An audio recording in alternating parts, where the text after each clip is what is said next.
Hai guys, selamat datang ke YouTube channel Mawi TV. Okey, seperti korang tahu, hangat minggu ni tentang Pro 2 Alza. Dan semua orang tercari-carilah tentang Pro 2 Alza ni. Dan sebenarnya banyak maklumat dah keluar dan kita dah tahu. Jadi kali ni aku nak terangkan sedikit tentang apa spesifikasi yang ditawarkan oleh Pro 2 Alza All New tahun 2022. Jadi jangan lupa like dan subscribe dulu YouTube channel Mawi TV. Kita jumpa sebentar lagi.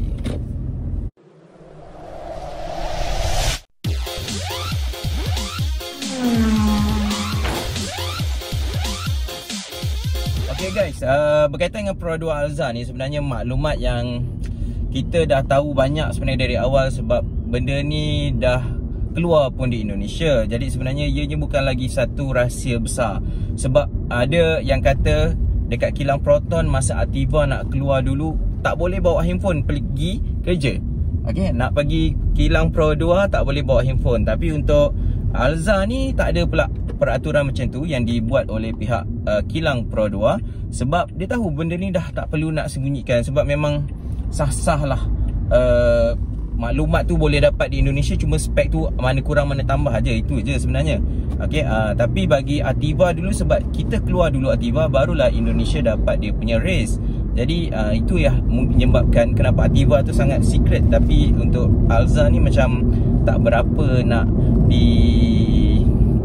ditahan-tahan lah maklumatnya. Okay, jadi semalam kalau ikutkan ramai dah tahu harga yang sebenar, tapi lebih kepada harga yang dijangka dalam range tu. Sebabnya mudah lah kalau kau nak open booking, harga tak ada, nampak macam satu penipuan lah dalam perniagaan kan. Jual benda yang tak ada harga macam mana kan.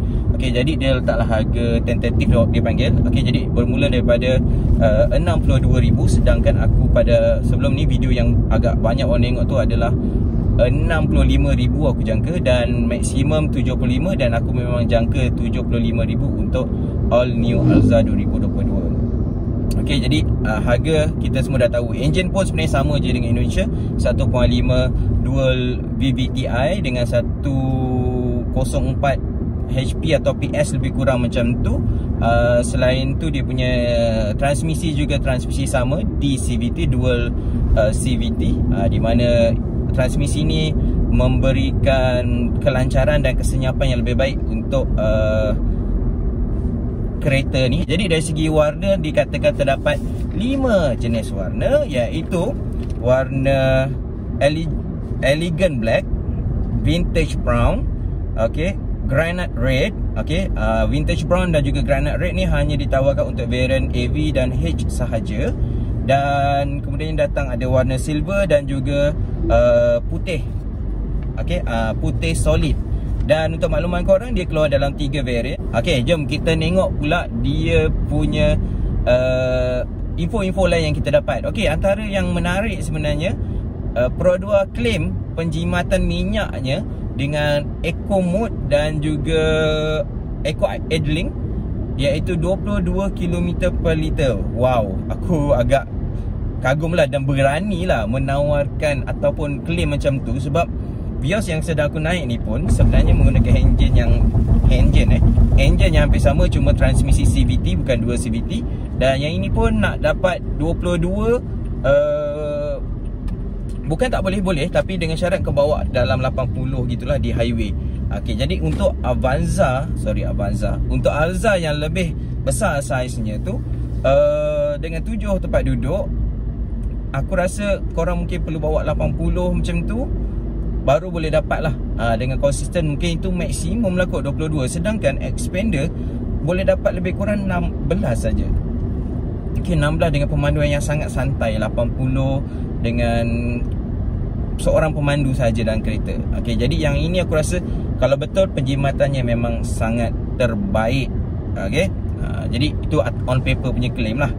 Okay, seterusnya dari segi spesifikasi, aku rasa spesifikasi ni aku tak perlu cerita benda-benda yang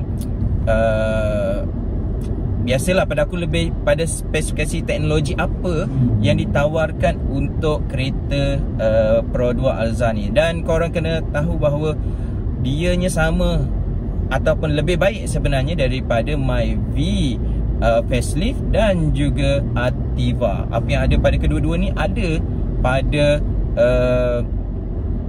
Pro 2 Alza. Mereka menggunakan ASA 3.0.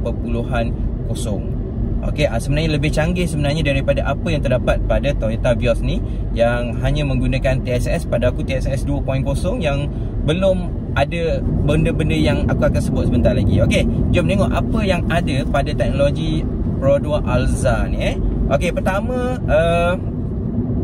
yang menarik mode dia ada 3. Eco mode, normal mode dan juga power mode. Kemudian dia gunakan ada follow me home. Vios ni juga ada, tetapi dia ada living home function. Okey, yang ini dalam Vios ni tak ada, tapi dalam Xpander ada, di mana kau tekan kunci, dia macam welcome lah. Lebih kurang aku rasa fungsinya macam welcome light. Okey, living home function. Okey, jadi maksudnya kalau welcome light tu bermaksud kereta tu welcome dengan kau, tapi dia guna perkataan yang berbeza sikit. Living home maksudnya rumah tu mengucapkan selamat tinggal kat kau, dengan kereta tu bagi lampu supaya kau naik. Macam itu aku rasa dia punya konsep. Dan dikata living home function ni lebih kurang dengan yang terdapat di Volkswagen. Alright. Okey, kemudiannya untuk variant H dan AV dapat signal sequential yang naik turun tu. Okey, sequential signal. Dan kemudiannya dia dapat elektrik. Okay, side mirror dia boleh lipat automatic untuk variant H dan juga variant AV, manakala yang X manual. Okay, seterusnya untuk kemasan dalam, untuk variant H dan juga variant X dapat fabric, manakala AV dapat gabungan di antara fabric dan juga leather. Okay, 2 tone. Aku harap janganlah 2 tone macam Myvi facelift tu. Serius buruk warna merah tu. Okey, warna merah yang berlebih-lebihan tu sangat memburukkan kereta tu. Okey, walaupun merah itu sukan, tapi bila berlebih dia nampak merah itu macam jakun. Alright. Seterusnya dari segi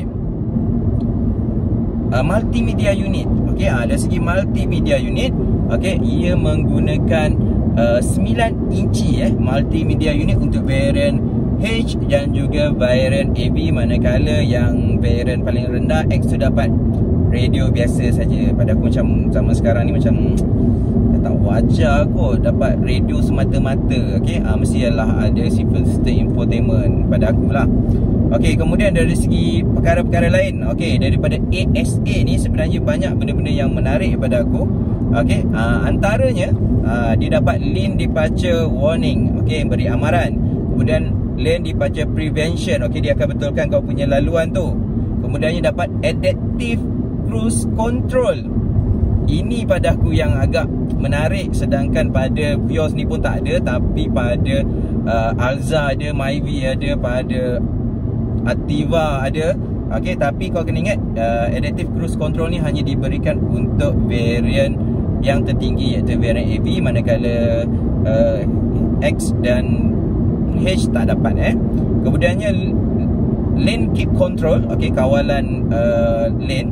Kemudiannya terdapat juga blind spot monitoring. Ini juga untuk variant AV sahaja. Kemudian terdapat electric parking brake. Ini pada aku yang wow, untuk kereta yang berharga RM75,000 kau dapat electric parking brake. Weh, mana nak dapat ni kereta-kereta harga ni dapat electric parking brake dengan auto hold. Okey, tapi kalau ingat ini hanyalah untuk variant AV yang berharga RM75,000 dalam jangkaan. Jadi itu adalah spek yang pada aku yang agak canggih. Okey, kemudiannya kau dapat 360 view monitor. Okey, kau ingat 360 panoramic view monitor ni dapat pada Vios, tapi bezanya aku rasa Vios ni ada 360 3D. Itu yang menyebabkan Vios ni berbeza. Tapi kau kena ingat 360 panoramic view monitor ni, kalau antara arus tak ada tau, tapi dekat Rush ada. Okey, jadi aku bayangkan Toyota nak keluarkan Veloz, apa spek yang dia nak bagi, sedangkan semua yang sepatutnya ada pada dia sahaja dah diberikan kepada Alza. Itu persoalan tu. Okey, berapa nak beza harga, apa spek yang lebihnya nanti dekat Veloz ni sebenarnya. Okey, seterusnya akan dapat juga Rear Cross Traffic Alert RCTA, di mana bila ada blind spot monitoring selalunya dia boleh package dengan RCTA, mana bermaksud bila kau nak undur kereta ke belakang, blind spot monitoring akan menyala, okey, menunjukkan bahawa kat belakang tu ada kenderaan yang sedang lalu. Okey, kemudiannya dia bagi auto high beam untuk variant yang paling rendah X dan juga H, manakala variant yang paling tinggi akan dapat adaptive driving beam. Okey, macam Myvi baru dan Activa, ataupun macam Honda City yang dia akan ikut lampu tu ada 3 atau 4, dia akan padam ataupun dia akan turun untuk bahagian yang perlu sahaja bila bertemu dengan kenderaan-kenderaan lain. Okey, selain itu ia datang juga dengan jaminan, okey, selama 5 tahun tetapi dengan 150,000 hardware batuan. Aku agak skeptikal lah bila dia kenapa perlu bagi 150,000 perbatuan saja. Orang dah unlimited kot zaman sekarang ni. Okey, tapi aku tak tahu apa strateginya. Adakah ia tak cukup yakin dengan produk ini untuk diberikan unlimited mileage? Okey, jadi itu saja yang aku dapat kongsikan hari ini tentang spesifikasi tentang Pro 2 Alza. Jadi jangan lupa like dan juga subscribe YouTube channel Mawi TV. Kita jumpa lagi dalam video seterusnya. Assalamualaikum. Bye.